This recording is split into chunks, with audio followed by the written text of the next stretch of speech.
Welcome to Bayou Time. I'm Jacob DeGate, and it's now my pleasure to introduce Trooper Ross Brennan of Louisiana State Police. He's here to talk to us a little bit about some safe driving. He's got some tips for us. I know we've had some severe weather today. That's one of the things we want to touch on how to drive when you're expecting that strong rain. Yeah, like you said, we had severe weather come through today, but we also had some bad fog past couple of days too. So kind of give some driving safety tips whenever you are traveling in some inclement weather, whenever you're trying to get to wherever you're trying to go to. First thing is slow your speed down. It's already hard enough with the visibility being low, whether it's rain or whether it's fog. You might not see those hazards soon enough. So you should be driving at a speed that's adequate for whatever that roadway condition is. Especially also if the roads are wet, it's going to take longer to stop. So again, your visibility is reduced. You might see a hazard before it's too late. You come up on it, you're going to try to brake. You might end up sliding, right? Same thing with the fog, reduced visibility. There might be a situation where there's a wreck up ahead. You can't really see it soon enough. Again, just slow those speeds down. Even though the speed limit might be 55 miles an hour, it might be safer to do 40 or even less than that in that particular instance. Like talking about wet roads too. Whenever the roads are wet and you travel at a higher rate of speed, greater chances of hydroplaning and losing control. So one, make sure that your tires are good tread depth. That's something you should do before you get on the roadway.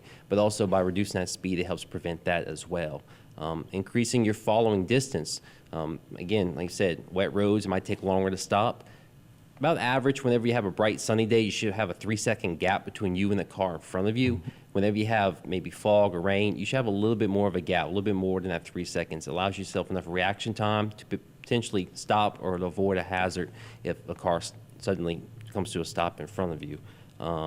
Next one too, especially with these heavy rains, we do experience some street flooding in our area here.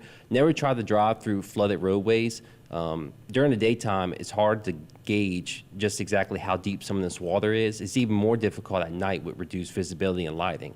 There might be a situation where you try to enter that water and it actually becomes too deep. It goes into your vehicle's engine and now your vehicle stalls. So now emergency services are now tied up having to come rescue you from that water to get you from your vehicle. So it just kind of ties up resources that could be used for other situations, especially when you have inclement weather coming through.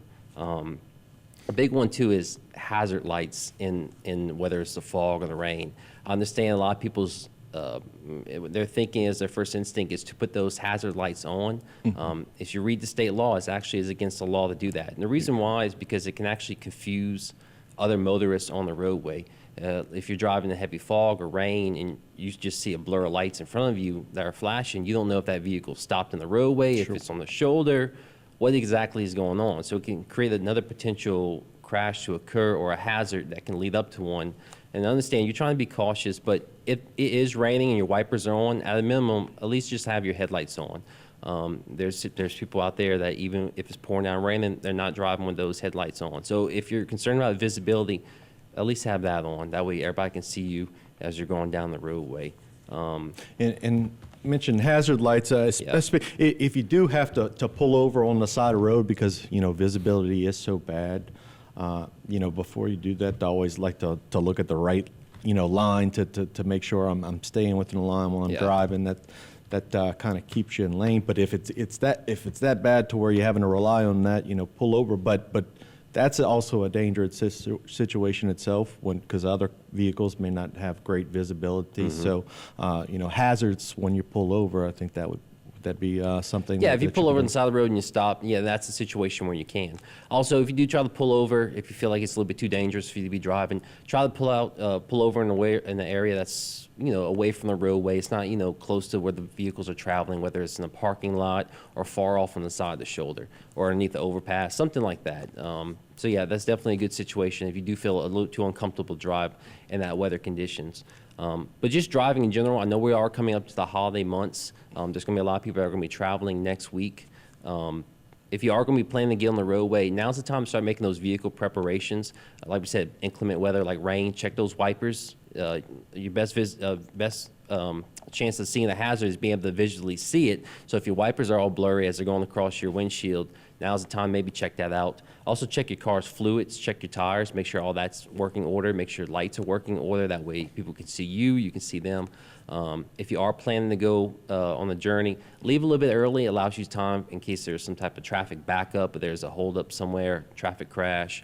Another good idea too is pack some snacks inside the car or maybe a little med kit. You might get stuck in that traffic. You got young ones in the vehicle, they can start getting restless and hungry. Now you have some snacks for them, snacks for you, but also if you need some Tylenol or type of medications like that, maybe some sinus medication, you have that inside the vehicle readily available. That way it kind of limits those times, maybe having to pull off, going to a pharmacy, going to a gas station, things such as that.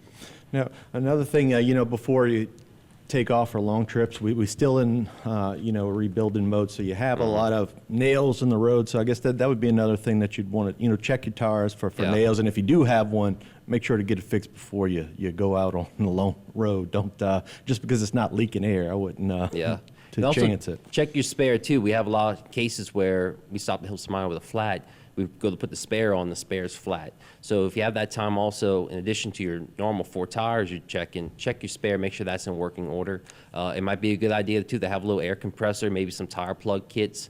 A lot of times we can fix that tire on the side of the road with a tire plug versus having to drop that spare, put it on, get you off that side of the road a lot quicker. If you are traveling and you maybe see your hazardous roadway condition, or if you're in need of assistance on the side of the road, you can always dial star LSP, star 577. That will get you in touch with your nearest state police troop. And we'll try to have a trooper get out there as soon as you can. If you can't remember that, if you see a roadway hazard that might cause a crash or something else, you can always dial 911, get in touch with first responders. All right. Well, thank you for those helpful tips. We certainly appreciate you coming on. And we certainly wish everybody out there a safe and happy holiday. So make sure to pay attention. All right. Stay tuned for more right here on HTV.